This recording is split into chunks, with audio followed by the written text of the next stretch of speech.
Innovators, leaders, headliner. Join us as we meet the people behind the weather headline. Ken Graham has devoted nearly 3 decades to serving the public, and now he's turning the page into his new role as Director of the National Weather Service. Today, Ken talks about knowing your risk and how you can be prepared for impactful weather from fires to floods, no matter when it strikes. I really think that there's a lot of people that are living in fear.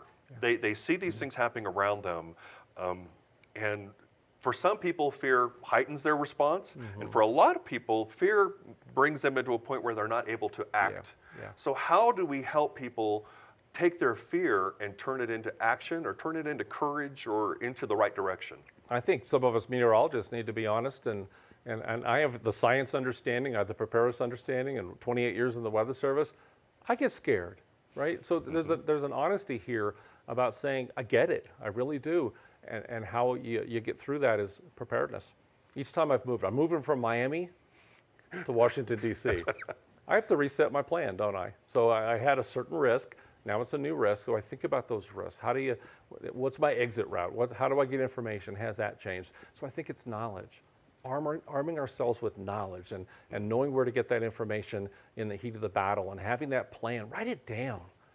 You know, this new job, I've had days where I'm like, I've got this. I've had other days where I'm like, I don't know what I've done here. Wow. But you know what's helped is writing it down. So write down your plan. Yep. You know, think about what you need to do for those risks. And I think it really helps. You and I, we've been doing this for about 30 years, right? And the hardest thing for me is when I see a storm coming and I have to say to my wife and to my family, good luck. You know, I'll see you in a week or two. You know, I hope you get through Harvey, okay? Because I won't be able to contact you during that time. And I know you've had the similar situation, you know, being on the front lines with that. Now, as a director of the National Weather Service, you have a very large mantle and you're talking to a lot of people.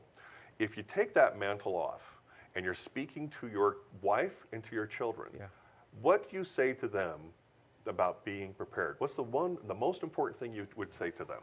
Yeah, well, most important thing is always stay calm. Have knowledge, have the information, and just work your plan. Stay calm.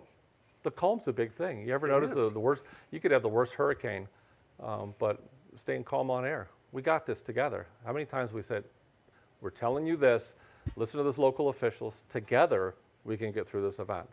Stay calm. If you arm yourself with a plan, arm yourself with information, it's amazing how that'll keep you calm.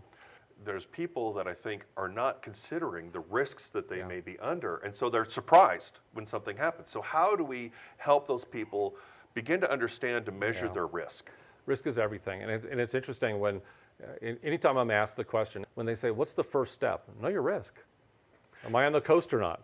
There's your risk. Am I in a forested area that's drying and I got trees around my house? There's a risk, right? Got to calculate the risk, because what do you prepare for? If you don't know your risk, you don't know what to prepare for. So the number one thing is to know your risk. And here's the big thing. If you don't know, ask. There's lots of us out here. Right. There's all sorts of people ready to help you with that. I mean, we deploy incident meteorologists to fires. Did you know we have 85 meteorologists that are ready to be deployed to any fire in this country? It's amazing. I bet you nobody knew that. That's why I wanted to mention it. They go to the fire. They're with the folks working on that fire, fighting that fire. We have meteorologists right there, because think about it, you have smoke going one direction. What happens when a cold front goes through?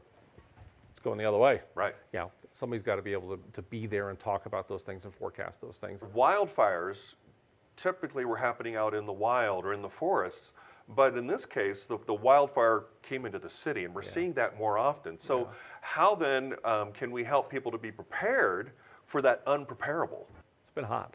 And this persistent drought. So we have a drought situation where these fires are popping up all over. And you have one more factor. We're growing. As people, as cities, we're moving out into places as well. So that if you combine all those, you're going to have more interaction with fire and structures, people, cities, towns, and that sort of thing. So you're starting to really see that ramp up, and it's a significant issue. So you got to prepare for that. You got to have an exit route, get information, and the other thing to think about, you know, I think historically we think about fires as something distant and slow. They're not. It's fast. So we don't think about fires on the time scale of a tornado, do we? Not at all. It's interesting. So that's Right. something we have to come to grips with as a community. I'm always telling people that being prepared, becoming prepared is not an event. Yeah. It is a lifestyle. Yeah. And it's something that if you just sort of add, it doesn't have to be a big deal. That's right. It doesn't have to rule your life, but it needs to kind of at least be floating in that Yeah. background and Yeah. they're doing something, constantly, or at least every month is how I'd look at it. And I always encourage people to know the people in your neighborhood. Yes. Who's next door? And especially if a storm is coming, are you evacuating? Are you not? And kind of keeping tabs on each other, which then for first responders, and if anything really does happen, it changes the scenario quite a bit. That's right. And there's incredible research about evacuations, and it really look at it stretches the whole spectrum. You have about 20% of people or so that they're out of there. You got a cloud in the Atlantic, they're already in Kansas. Right. I mean, right, they're out of there type of thing. But you got another 20% on the other side, they're not going no matter what you say. Check on each other. We got a lot of room in the middle, but talk. Let's all talk and say, hey, that's an interesting decision. Have you considered this? Check on each other. I think we got to get better at checking on our neighbors. One more question for you, and that is, what is your favorite thing about being a meteorologist? Well, I wanted to do this since I was 6, right? And it truly is this feeling you get, we're saving lives. Think about that. I mean, all this science, and you turned it into something that somebody can make a decision on. We're saving lives, not just in the Weather Service, but it's all of us together as a community. We are saving lives every single day. What a feeling.